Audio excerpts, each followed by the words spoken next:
Pemirsa, 3 nama bakal Capres dan Cawapres sudah mendaftarkan diri ke Komisi Pemilihan Umum. Anies Baswedan, Muhaimin Iskandar mendaftar paling awal. Setelah itu dilanjutkan dengan Ganjar Pranowo dan Mahfud MD, serta yang terakhir adalah Prabowo Subianto, Gibran Rakabuming Raka. Berdasarkan survei Indikator Politik Indonesia, elektabilitas dari Prabowo unggul 37%, sementara Ganjar 34,8% dan Anies Baswedan 22,3%.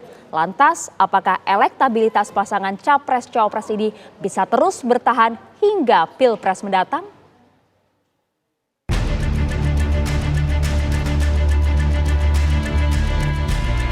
Gayung bersambut. Survei Indikator Politik Indonesia mencatat elektabilitas pasangan Prabowo Subianto, Gibran Rakabuming Raka 36,1%, lebih tinggi dibanding pasangan Ganjar Pranowo Mahfud MD 33,7% dan Anies Baswedan Muhaimin Iskandar 23,7%.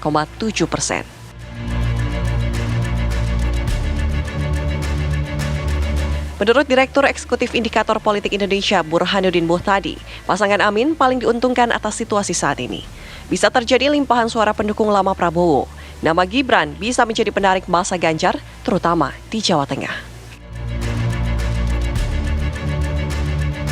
Ada satu faktor yang krusial, yaitu tingkat partisipasi pendukung masing-masing Capres-Cawapres. Nah, karena dalam survei itu enumerator yang aktif mendatangi responden. Sementara dalam hari H pemilu nanti, itu responden atau pemilih yang harus aktif datang ke TPS. Jadi di situ diperlukan loyalitas, militansi pemilih. Dan saya harus mengatakan, berdasarkan data yang saya punya, militansi pemilih pendukung Anies lebih tinggi ketimbang pendukung Capres yang lain. Dan kalau misalnya tingkat partisipasi pendukung Anies lebih tinggi ketimbang yang lain, dan itu terkonfirmasi di tanggal 14 Februari nanti, maka terjadi satu partisipasi atau turnout yang tidak seimbang. Nah, kalau misalnya orang mendukung Ganjar atau mendukung Anies ya, tetapi tidak menggunakan hak pilihnya, itu kan nggak jadi suara. Nah, ini faktor penting nih. Kalau misalnya turnout-nya itu bias ke Anies lebih tinggi, kemungkinan Anies bisa menciptakan kejutan. Dan tentu tergantung oleh banyak hal ya. Karena per hari ini, kalau kita melihat peta, yang diuntungkan adalah Pak Prabowo dan Mas Anies Baswedan. Dan kalau misalnya pola ini berlanjut, kemungkinan yang masuk putaran kedua, jangan-jangan Pak Prabowo lawan Anies. Lantas, apakah elektabilitas pasangan Capres-Cawapres ini bisa terus bertahan hingga Pilpres mendatang? Makanya untuk bisa saling menyalip, ini kan ibaratnya ya, turbulensi ke depan isu ya, itu sangat menentukan. Kemudian adalah daya dongkrak dari cawapresnya, itu juga variabel menjadi penting. Apakah kemarin hari ini kan orang juga, kita harus melihat split juga, Prabowo efeknya atau Gibran efeknya, mana yang paling tinggi juga masih kelihatan kan Prabowo efeknya.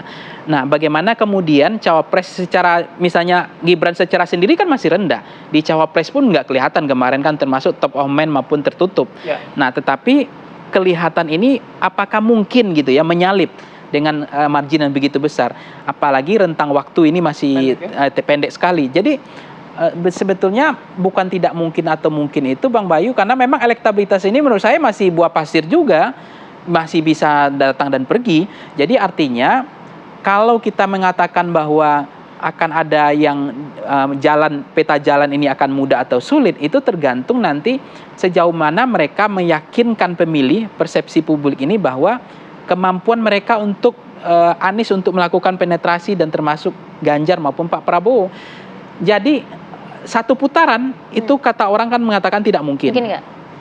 Tidak mungkin kan, ya. Karena dari matematika politiknya nggak sulit sekali kan. Tapi angka undecided voters itu juga jangan diremehkan gitu. Karena kadang kan kemampuan disurvei kan sebetulnya adalah probing, teknik probing, bagaimana membuka pertanyaan silent majority yang mereka tidak mau jujur, tidak mau membuka pilihannya.